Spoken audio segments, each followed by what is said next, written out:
ఓం శ్రీ మాత్రే నమః. ఇప్పుడు తెలియజేసే అంశము మంచి ఆరోగ్యము ఆయుష్ పొందాలి అని అంటే శ్రీరామనవమి రోజు ఆంజనేయ స్వామి వారికి ఇది సమర్పిస్తే చాలా చాలా మంచిది అని అంటే సింధూరం నాన్న సింధూరాన్ని ఆంజనేయ స్వామి వారికి సమర్పించడం అంటే ముందుగానే వెళ్ళి సింధూరాన్ని అక్కడ పంతులు గారికి ఇచ్చిరండి.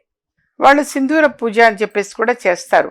అభిషేకం పొద్దున్నే వాళ్ళు స్వామివారికి అభిషేకం చేసిన తర్వాత సింధూరంతో చక్కగా అలంకరణ పూయటము అనేటువంటిది జరుగుతుంది. సింధూరము అది వీలైతే మీరే ఇచ్చేసి రండి. మీ గోత్రనామాలు పేర్లు చెప్తే కూడా మీ పేరు మీదుగా కూడా చేస్తారు పంతులు గారు. అది వాస్తవంగా చాలా చాలా మంచిది నాన్న. ఆ విధంగా చేయిస్తే చక్కని ఆరోగ్యము ఆయుష్ అనేది కూడా పెరుగుతుంది.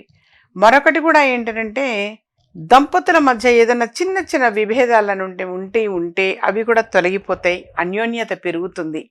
దంపతులకి అన్యోన్యత అనేది పెరుగుతుంది నాన్న. అది ఇంపార్టెంట్. ఎప్పుడు కూడా మానసికంగా ప్రశాంతంగా ఉండాలి అంటే, హ్యాపీ లైఫ్ ఉండాలి అంటే వాళ్ళు అన్యోన్యంగా ఉండాలి.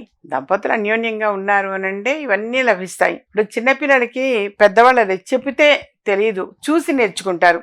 అమ్మా నాన్న ఇలా ఉండాలి, ఇలా ఉంటారు అనేది వాళ్ళ ప్రవర్తన అనేది కళ్ళారా చూస్తేనే వీళ్ళకి తెలుస్తుంది తప్పించి మనం చెప్పితే కాదు.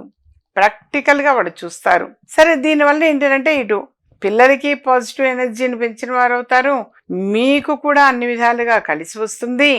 దీనివల్ల పాజిటివ్ ఎనర్జీ అనేది ఉంటుంది, అన్యోన్యత అనేది డెవలప్ అవుతూ ఉంటుంది. సో మ్యాక్సిమం ట్రై చేయండి నాన్న సింధూరం పూజ అనేటువంటిది. ఆ విధంగా చేస్తూ ఉంటే చక్కని ఆరోగ్యాన్ని పొందుతారు. అలాగే చిన్నపిల్లలు అప్పుడప్పుడు జడుసుకుంటుంటారు, నిద్రలో భయపడతారు, ఏడుస్తారు. అలాంటప్పుడు కూడా ఆంజనేయ స్వామిది పాదం మీద ఉన్న సింధూరాన్ని అడిగి తీసుకొని వస్తే ఆ పంతులు గారు చక్కగా తమలపాకులతో ఇలా తీసిస్తారు. తీసుకొని పిల్లలకి మీరు సింధూరం బుట్టు పెట్టండి. వాళ్ళకు ఉన్నటువంటి నెగిటివ్ అంతా కూడా తొలగిపోయి పాజిటివ్ ఎనర్జీని తీసుకొని పిల్లలు మంచి ఆరోగ్యంగా ఉండగలుగుతారు. సో అప్పుడప్పుడు మీరు మంచి పని ఇది చేస్తుండాలి పిల్లల కోసం.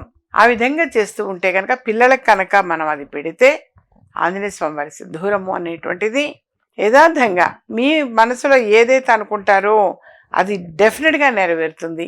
ఇది అది అని కాదు, మీ మనసులో ఏది ఉంటుందో మీ మనసుకే తెలుస్తుంది. సో ఆ కోరిక అనేది డెఫినెట్గా నెరవేరుతుంది నాన్న. కానీ వీలైనంత వరకు కూడా ఈ విధంగా చేయడానికి ప్రయత్నం చేయండి. అలాగే మరి అదే రోజు ఓం హనుమతే నమః ఈ మంత్రాన్ని ఒక 108 సార్లు జపించండి.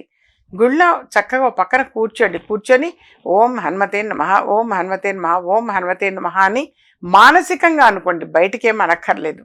ఆ విధంగా చేయడం వలన మంచి ఆరోగ్యం పొందే అవకాశం ఎక్కువ ఉంటుంది.